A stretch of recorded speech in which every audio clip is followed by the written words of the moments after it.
Daniel is a type of Christ. The early fathers read Daniel in the lion's den and Jesus' eschatological prophecy as parallel revelations of God's sovereignty in times of persecution and judgment. In our first reading, Daniel's refusal to abandon prayer under an oppressive decree embodies the steadfast faith of the righteous. Fathers of the church, such as Origen and Jerome, saw Daniel as a prototype of Christ martyrs, of Christian martyrs, those who remain loyal to God even when earthly powers threatens death. Dear people of God, Daniel is in exile. He is from Judah, but he is in exile. He is facing persecution. He is being persecuted. He is facing suffering, but amidst this challenge, he has refused to deny God. And he's taking his moment to pray. He's on his knees, he's praying. Some men went to the king to report him that he is praying. And because of this, Daniel is thrown into the dens of lion simply because he is faithful to God. We are called as people of God that also whenever we are faced with these trials, with this hardship, hard moments in our life, let us not ignore our prayer life.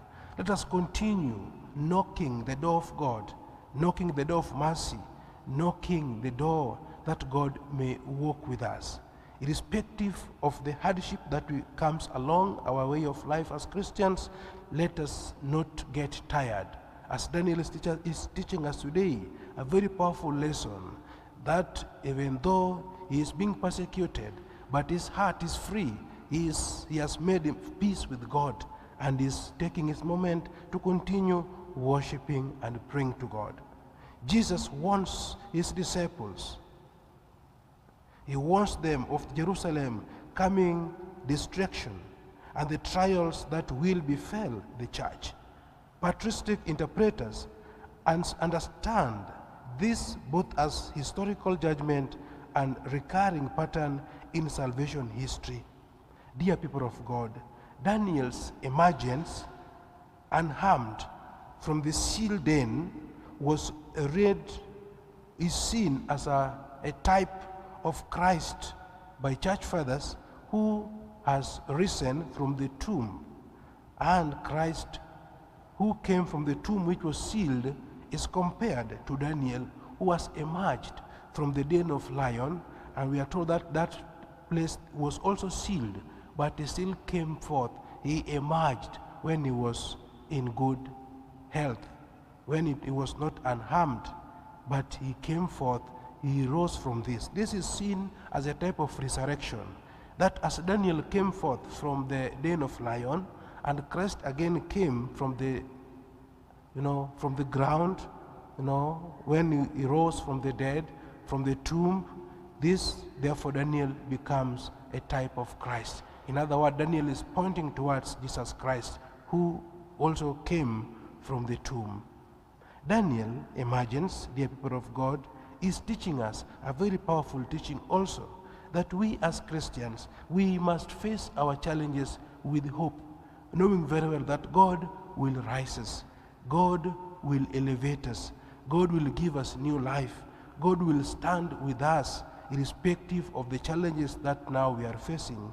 Let us not give tired, let us not look backwards, let us not get tired, let us remain focused, knowing very well that Christ is with us in our challenges, in the persecutions that we are going through. When the Son of Man comes in power and glory to redeem his people, just as Daniel's vindication revealed God's dominion over earthly kings, so Christ's final appearing will manifest God's ultimate judgment and the triumph of his kingdom.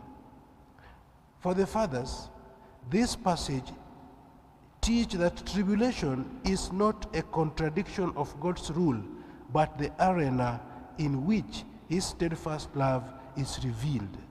Daniel's perseverance and Jesus' promise, lift up your heads to your redemption, is drawing near.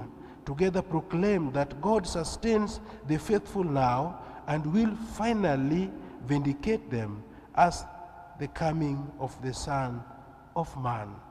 Dear people of God, Daniel, lesson to learn from Daniel today is really telling us that we must face this persecution with a lot of courage.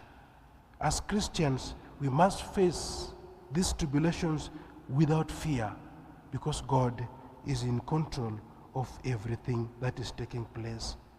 Both the passage show that suffering does not contradict God's plan, but becomes the means through which his kingdom is revealed.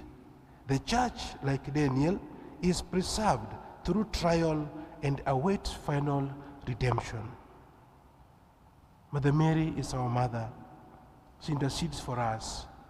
Let us pray through our intercession that we may remain faithful to God, irrespective of the challenges that comes along. Let us remain on our knees, knocking the door of mercy, asking God to continue working with us, as Daniel did.